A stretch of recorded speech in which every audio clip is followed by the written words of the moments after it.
There's a very specific, um, a really sharp kind of pain that we rarely talk about.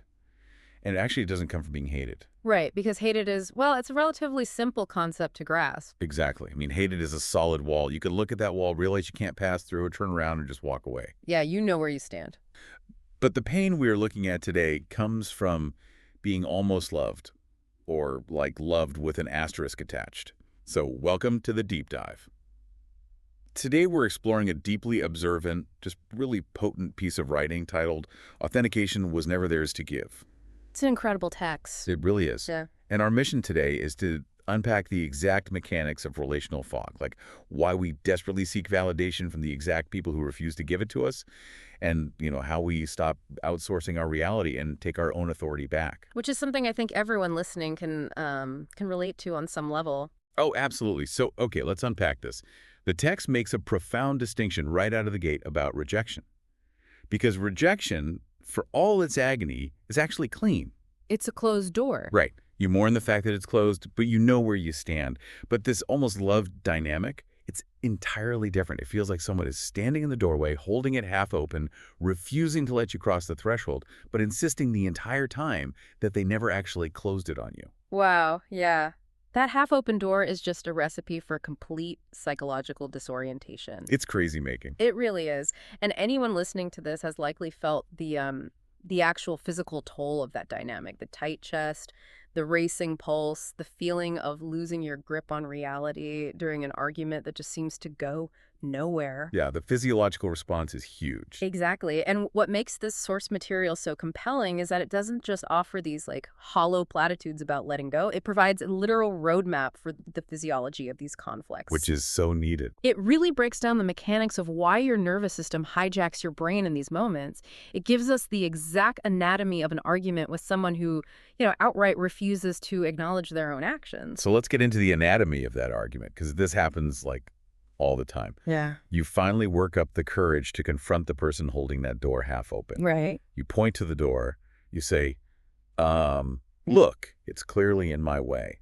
And the text points out that when you bring a subtle truth to someone who isn't ready to receive it, they rarely attack the truth directly. No, they almost never do, because to attack the truth directly would require them to actually look at it. Yeah. They would have to acknowledge that the door exists and that their hand is currently on it. And that level of direct engagement requires a baseline of accountability that they are actively trying to bypass. Instead, they execute this maneuver the text calls Yeah. relocating the conversation. Yes, the relocation maneuver. Let's put this in a real-world scenario so we can really see the mechanics at work. Let's say you tell your partner on the drive home from a dinner party, hey, it really hurt me when you made that sarcastic joke about my career in front of our friends. A very clear, specific injury. Exactly. But instead of addressing the joke or the sting or the dinner party, they say, are you kidding? I support everything you do. I paid our rent for 6 months when you were between jobs. Right. And suddenly Chad, you aren't talking about the dinner party anymore. You're like auditing the last 3 years of your financial relationship. They start answering questions you didn't even ask. yeah, they defend their overarching character. They say things like, I'm a good person or I'm a supportive partner, instead of looking at the specific wound they just caused. So frustrating. It is. But what's fascinating here is that the temptation is to view that pivot as pure calculated manipulation. But the text frames it as something much older and more primal. Really? Like a reflex. Exactly. It's a fundamental self-preservation reflex. The person is basically refusing to stand still long enough to be found.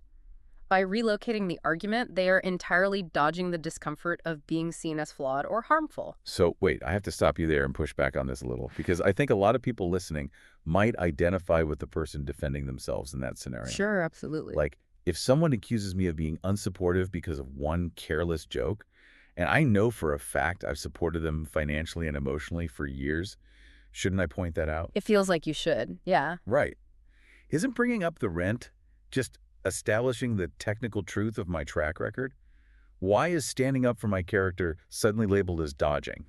Okay, so that is exactly the trap. The technical truth of their defense is actually the most dangerous part of the dynamic. How so? It's the bait.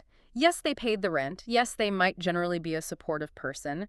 But the technical truth of their broader character has absolutely nothing to do with the fact that they just stepped on your foot at the dinner party. Oh, wow. Yeah. I see. When you take the bait and start, debating the history of your lease agreements, you have totally abandoned your own injury.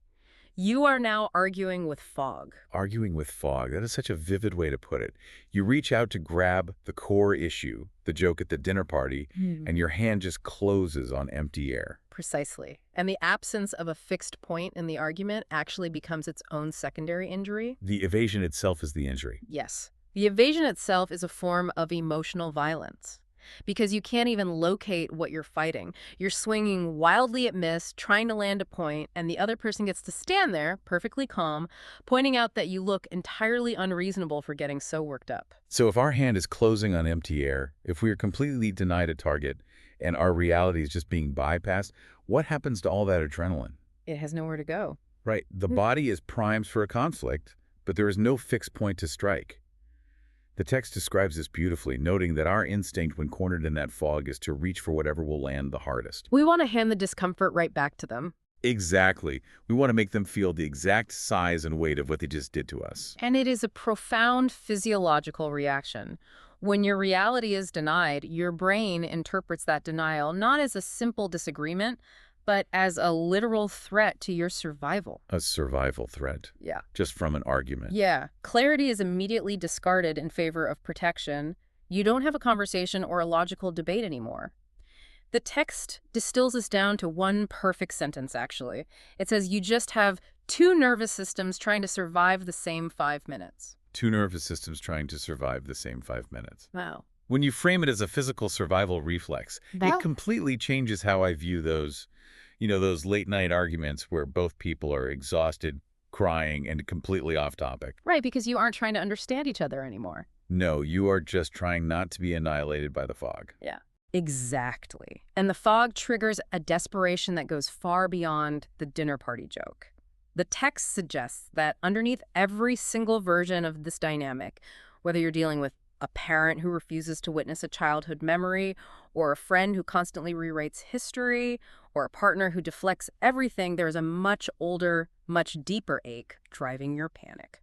The text calls it the ache for the first authority. Yes, the ache for the first authority in your life to confirm that you and your experiences are real. Here's where it gets really interesting, because we have to break down this concept of the original mirror. This was the moment the source material completely shifted my perspective. It's a powerful concept. It really is. So for a newborn infant, the original mirror is typically a mother's face or, a primary caregiver's face. Before we possess language, before we can use logic or reason to understand our environment, our entire universe is just a giant face looking down at us. Yeah, that's your whole world. And that face decides, moment by moment, whether the thing in front of it is good, whether it is safe, whether it even exists. An infant's physical survival literally depends on extracting a favorable verdict from that face. Right. If the caregiver's face doesn't reflect engagement, validation, and care, the infant perishes. That face is the absolute, unquestionable authority on reality. I mean, it basically feels like a massive software update issue. That's a great way to put it. We are walking around in our 30s, 40s, and 50s running complex adult relationships on an operating system that was coded for a helpless infant. We have this primal pre-verbal programming that dictates, like, if the person looking at me doesn't validate my experience, I am not real, and I am in mortal danger. Yes, and we take that primal need for survival verdict and project it onto modern partners, friends, and colleagues. We are waiting for a verdict on our existence from people at work. Exactly. Projecting that infant survival code onto autonomous adult relationships is exactly why a casual deflection feels like a life-to-death crisis. It triggers the mortal danger alarm. It does. The author anchors this concept by emphasizing a crucial limitation of that original mirror, though. That verdict of approval was only ever supposed to matter for a season. It was developmental scaffolding. It was never meant to be a permanent structure. Right. And the tragedy is that we remain fluent in the language of that original mirror. We retain that pre-verbal desperation. We continuously seek ratification from people who do not hold, and honestly should not hold, that level of authority over our lives. Long after the season for that kind of validation is passed. Yes. So your adult brain knows it's just an argument about a joke, but your nervous system is screaming, The mirror is turning away. My reality is being erased. That's the exact disconnect. So if we acknowledge that this desperate need for the other person to see the truth is an outdated survival mechanism, how do we actually update the software? Like, how do we stop returning to the fog, begging for a verdict from someone who is so clearly committed to evasion? The shift begins with what I think is the quietest, most grounded assertion in the entire text. And it's this: a body doesn't actually require a verdict to keep being true. The breath in your lungs isn't waiting in the lobby for permission to happen. Exactly. Just consider the physical reality of your own body. Your lungs do not pause mid-inhale to take a poll of the room. Right. They don't wait for a consensus that you are allowed to breathe. Your existence was authenticated once, a very long time ago, by whoever first made room for you in this world. That initial authentication was a profound, life-giving gift. But the text is really ruthless about the boundaries of that gift. It was an authentication for a single moment. It was an entry ticket, not a standing authority over everything you would eventually become. Yes, it doesn't last forever. I keep turning over the specific phrasing from the author. Nobody gets to keep signing off on a life they only started. Nobody gets to keep signing off. The fundamental ownership of reality transfers to you. It has to. The self that unfolds, the experiences you accumulate, the injuries you suffer, they belong entirely to the person living them. They do not require a second signature. So when they dodge the argument, When a partner or a parent relocates an argument or throws up fog, they are communicating one simple thing. They're saying, I am deeply unsettled by your version of reality. wow. Your outdated infant software tells you to abandon your reality to make them comfortable so they will smile at you again. But the updated adult software recognizes that their discomfort does not unwrite your existence. Which brings us directly to the application of this updated software, right? Setting boundaries. Yes, the dreaded boundary. Right, I want to pause here because the popular discourse around boundaries often frames them in a highly adversarial way. It really does. Society tends to treat boundaries as this weaponized ultimatum. Like if you set a boundary, it's perceived as hostile. You are freezing someone out. You are stonewalling. You are punishing them for failing to agree with your side of the story. We constantly conflate boundary setting with punishment because we completely misunderstand the mechanics of proximity. The text provides a radical reframe here that strips all the hostility out of it. It says boundaries are not punishment. Boundaries are breath. Boundaries are breath. Stepping back from a person who continually holds the door half open while denying it, it isn't an act of cruelty or revenge. Yeah. You are literally just stepping outside to get air. You aren't building a wall to imprison them. You are building a wall to protect the oxygen supply in your own environment.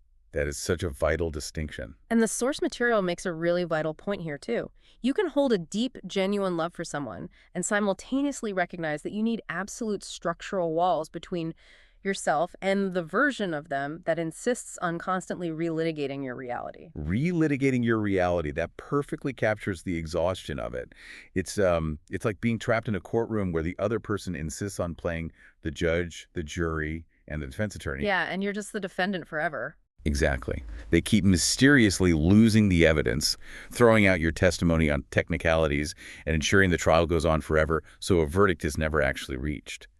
Stepping out of that courtroom isn't necessarily a declaration that the love is dead. No, not at all. Actually, stepping back is often the only mechanism that allows love to survive, Distance preserves the connection. because it removes the daily violence of the fog. The author notes that sometimes distance allows the relationship to breathe, to mature, and maybe return on much healthier terms later. Or it never comes back. The courtroom just stays closed forever. Right. The text refuses to offer a fairy tale guarantee. Sometimes stepping back to get air means you never go back inside that specific building, and the ability to survive that exact outcome is the final piece of the puzzle. So we've moved through the mechanics of the half-open door, the violence of arguing with fog, the primal reflex of the original mirror, and the necessity of treating boundaries as oxygen. But the text closes with a warning about the ultimate discipline required to actually walk away from the fog. And frankly, this sounds like the most difficult psychological hurdle of all. It really does. The hardest discipline is not holding your ground during the argument. It isn't about maintaining stoic silence while they yell or, having the sharpest comeback. Right. The true agonizing discipline is learning how to not need the other person to admit they were wrong in order for you to know you are right. You have to surrender the confession. You have to let it go. You don't need them to admit they closed the door for you to know your nose is bleeding from walking into it.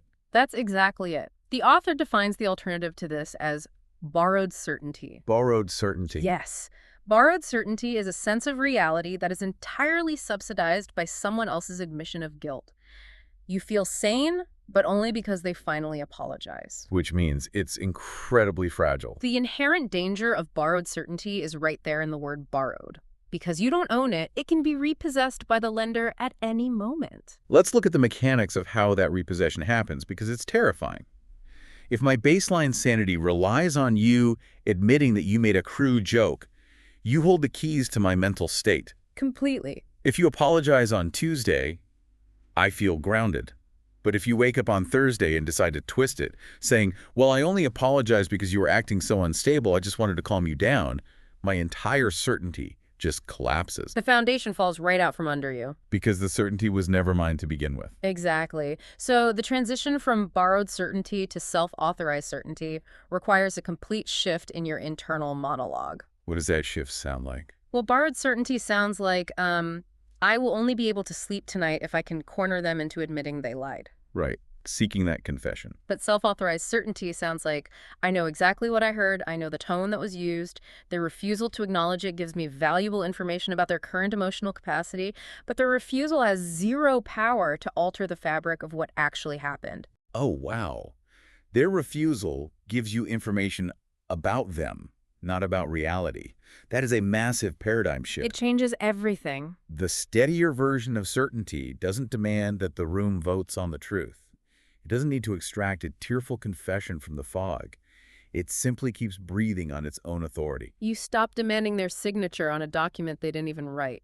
You reclaim the pen. Reclaim the pen. That's beautiful. We have covered incredible ground today, just totally dismantling the exhausting mechanics of validation and conflict. We really have. We've looked at how technical truths are used as bait, how our infant survival code hijacks our adult arguments, and how stepping back is an act of oxygen gathering, not warfare. As we wrap up this deep dive, there is a concept from the text that really deserves to linger with you. Yeah, I'd ask everyone to just think about the last time you found yourself completely depleted, desperately circling an argument, trying to extract an apology or an admission of guilt from someone who was absolutely committed to withholding it. We've all been there. Consider the sheer amount of life energy you spent trying to force their hand open.